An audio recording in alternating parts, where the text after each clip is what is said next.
Have a Kidde smoke and carbon monoxide detector with voice alarm. This is model 900 CUDRV. This is the first time I'm actually going to read the instructions of one of these. I usually just install them. Never paid a lot of attention. I do read the instructions how to push the buttons and test it, but I guess I never read before where can you actually install these. You can see what's in the box. There's a wall plate you connect with some little inserts and screws, instruction book. And when I first opened this, I'm like, I don't think she's gonna like an orange smoke detector, but that's just the plastic. That was funny. Comes with 2 AA batteries. We'll pull this plastic out in a minute to activate them. Some of the features are voice alarm, so it has a little speaking voice for either carbon monoxide or smoke. I believe smoke will override carbon monoxide, meaning if it detects both, you're going to hear the smoke alarm. 2 AA batteries for easy switch out. Alerts you to both smoke and carbon monoxide using a single alarm. Yeah, that's what it does. Self-mounting bracket. Self-testing, equipped with internal self-testing components that are always checking to ensure device is operating as expected, giving you peace of mind. But that's not substitute for manual pushing the test alarm once per week. Okay, I never do that, but it says you should. I have 11-foot ceilings, or lower or higher, and I have alarms everywhere, so that's gonna take a lot of work if I have to do that every week, but we'll take a look at it. And easily test and hush alarms with the push of a button. Also, when the smoke detector, monoxide detector is end of life, you'll get a chirp after 10 years of continuous operation. Okay, the smoke detector is photoelectric. Carbon monoxide sensor is electrochemical. 10-year, excludes battery warranty. I have had one go out before, and I had a neighbor several went out, and Kidde was really good about just sending out new ones, so it's a good company from a warranty perspective. And you can see, complies with the following authorities: Underwriter Labs, Federal Housing Authority, Housing and Urban Development, National Fire Protection Association, so it's a good product. They have been in the past. Here's a little bit of information on when you detects carbon monoxide at 70 parts per million, alarm will be 60 to 240 minutes. Within 150 parts per million, it'll be at 150 parts per million, it'll be 10 to 15 minutes, and at 400 parts per million, 4 to 15 minutes. It's also good from an emergency preparedness to have a plan on how to get out of your house, where to meet, and what to do next. But basically, if you ever hear a smoke or carbon monoxide alarm go off, get outside, call 911, and then figure out what the problem is. You don't want to stay in the house, especially if you have family. Get them out and then figure out what to do next. Let's activate this unit just by opening this and pulling the little tab out. So now it's active. Push test. Test button.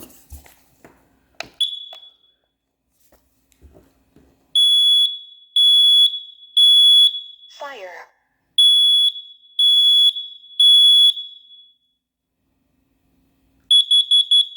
Warning, carbon monoxide.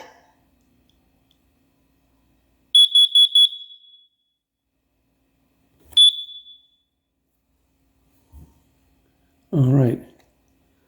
You can hear the 2 different voices, fire or carbon monoxide, and it's pretty loud. It's good to write the install date and the expiration date, and when you mount it, point that downwards.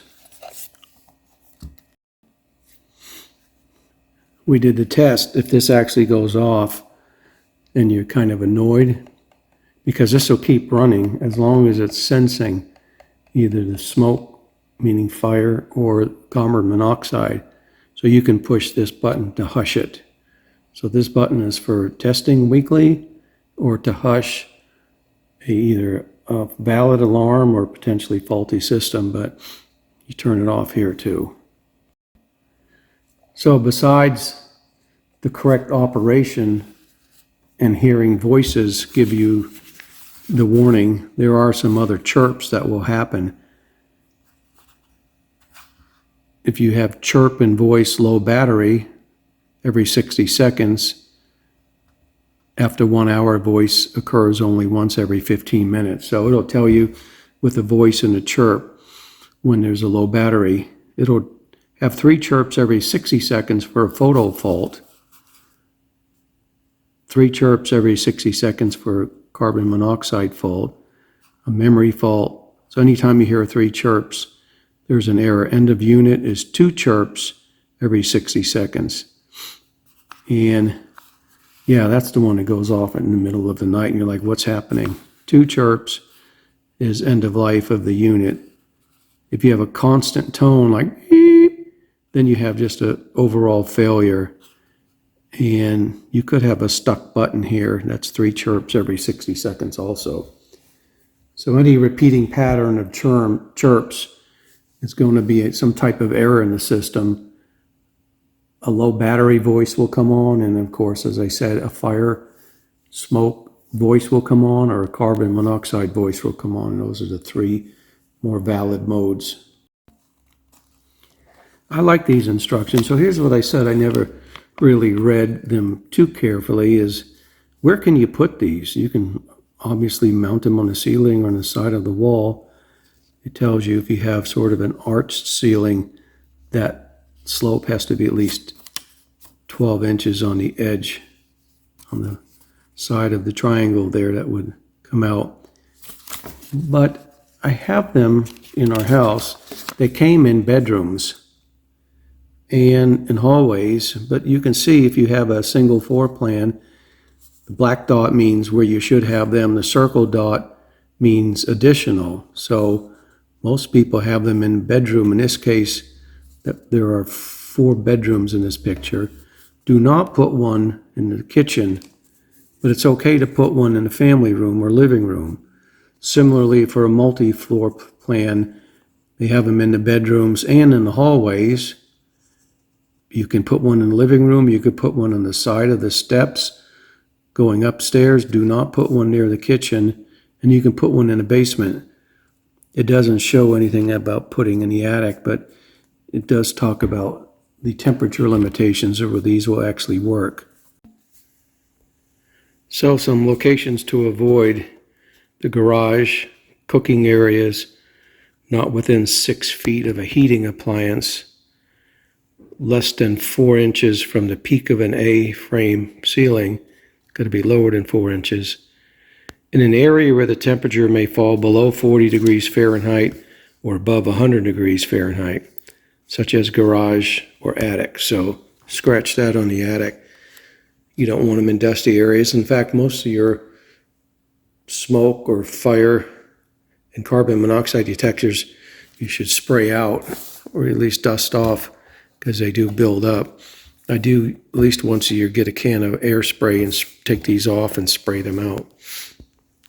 You don't want them in very humid areas above 95%.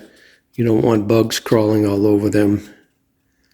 You don't want them within 3 feet of a bathroom or containing a tub or shower, because that humidity is going to come out. You don't want them near lights where electronic noise generated by lights may cause nuisance alarms. That was new to me. Don't put them near vents, flues, or chimneys. Where you don't want to put them where a lot of exhaust air, whether it's AC and output or the return, you don't want to put them right next to those. You don't want to put them on top of AC electric. Remember, when you're installing, safety first. Check for any kind of electrical wires. So when you're actually installing the wall plate, there's this notion of the A line, and if you can see on here, the holes are top and bottom. and there's an A mark here, so that's what they call the A line. So if you're installing this in a hallway, you want that A line to be on the wall, for instance, you want it to be parallel with the hallway direction itself. And if you're in a hallway and this is on the ceiling, you want this line to be parallel with the length of the hallway also. So if it's on the wall, it's horizontal, which is parallel with the length of the hallway. If it's on the ceiling, you want that going in the same direction.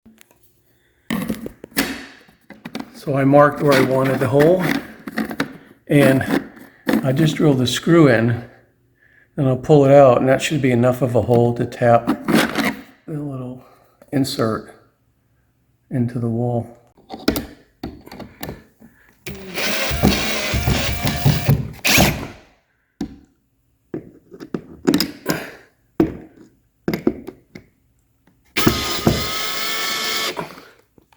Here we go.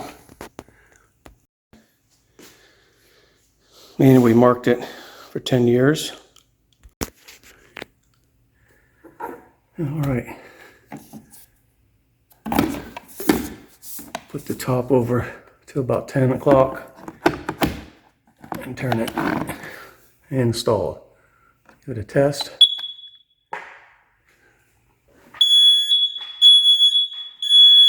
Fire.